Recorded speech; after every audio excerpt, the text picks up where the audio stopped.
So yeah, it's not easy for me to have pet names or even just like name calling. I even found this symptom where people are uncomfortable calling other like their partner's name. I guess there's a symptom for that actually. So yeah, apparently I have that. I'm gonna quickly correct my brows a bit. Okay, that's one thing. And then what else? Also, while we're talking about romantic relationships, it's really not easy for me to like people.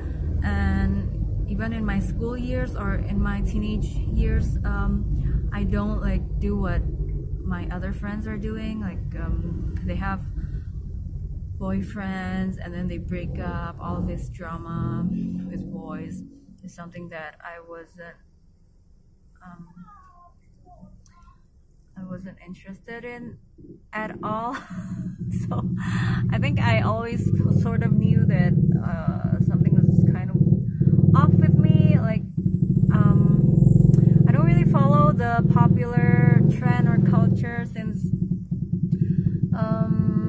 since early ages, I guess. So even in my teenage years, it's really hard for me to force myself into liking something that I don't, even if like the rest of my peers are doing it. So yeah, I mean, having boyfriends breaking up are part of that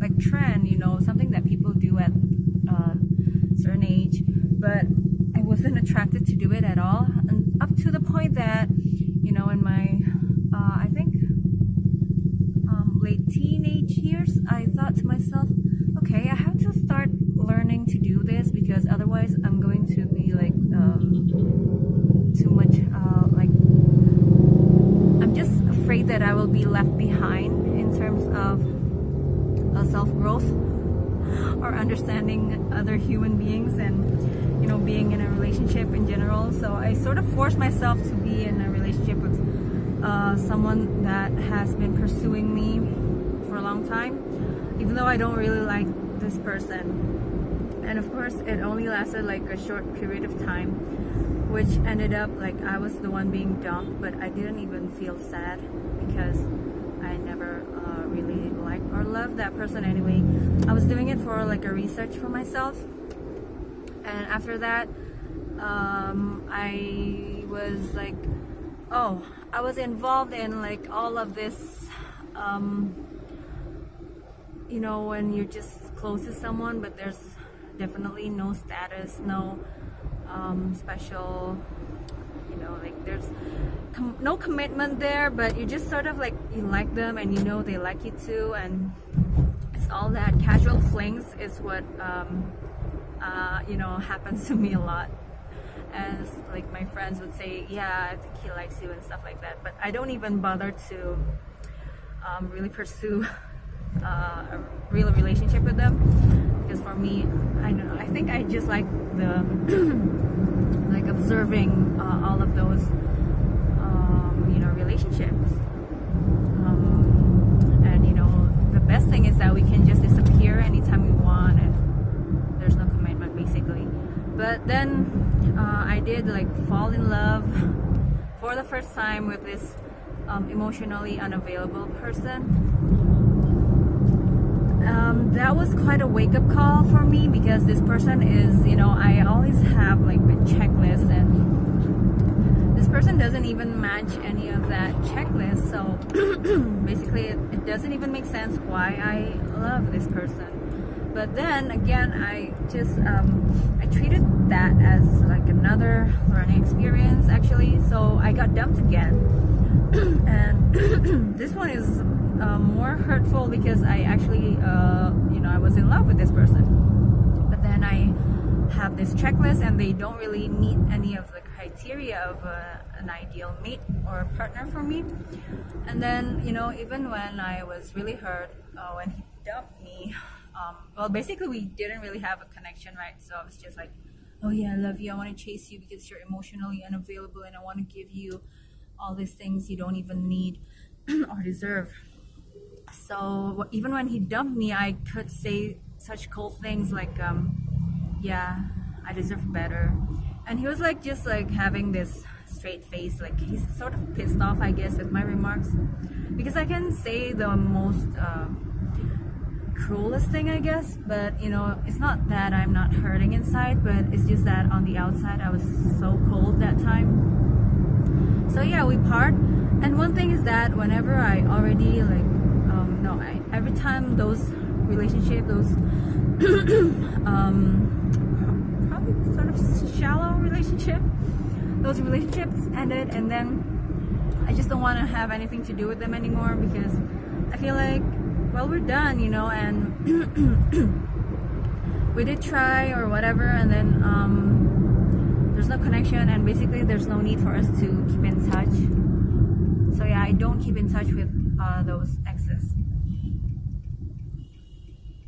And it doesn't even have anything to do with me feeling hurt or whatever, because I know for sure that, you know, like I'm in a lot better state right now, and I'm already like a lot more stable than I was in my late teens or even my 20s. So yeah, I still don't feel the need to keep in touch with any of my exes, because they're just part of my past, and there's no use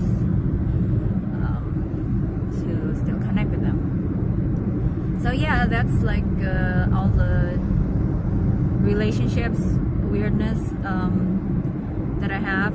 And okay, I have you know, my friends, I talked about her, that my ESCP friend actually, she had a really long relationship, like even when I was still you know, I've been single all my life until my late teen years.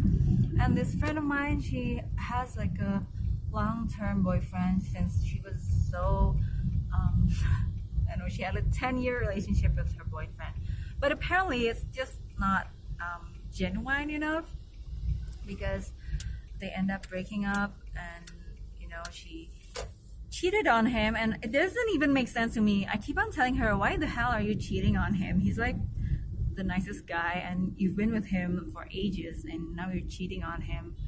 You know, I just didn't agree with what she did that time. I think that was my moral compass, like my hardcore moral compass, which causes her to avoid me. You know, she didn't really share a lot of details during her what do you call, like her adventure with this other guy.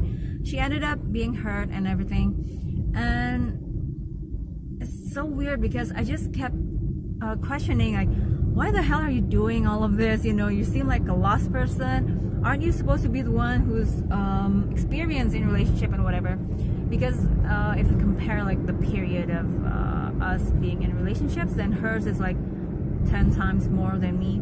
But apparently she is just doing things just because or whatever. Well, I cannot like force myself into relationships if I don't feel any genuine feelings. And even the forced ones, you know, the ones that I tried just for the sake of like experimenting, those didn't end well. And yeah, because it was forced anyway. I was like heartbroken all the time. But I mean, at the same time, I was like, okay, so this is what it feels like. Okay, so yeah, I don't know. Until that moment that I really love someone and they're like someone who's absolutely not right for me, because I can just see clearly he's not right for me, but I still want him. So that's the moment I realized like something's weird. And oh yeah, okay, I did like almost get involved with a married man who's just really flirty, but again, nothing happened. And that was like probably the latest relationship that I encountered that taught me another lesson, that something's totally wrong with me. So after that last encounter, I just sort of really learned about myself. So probably it's only like about 5 to 6 men, you know, that I have encountered. It's not even all of them are like real relationships. Some of them are just really brief flirts or, you know, casual flings.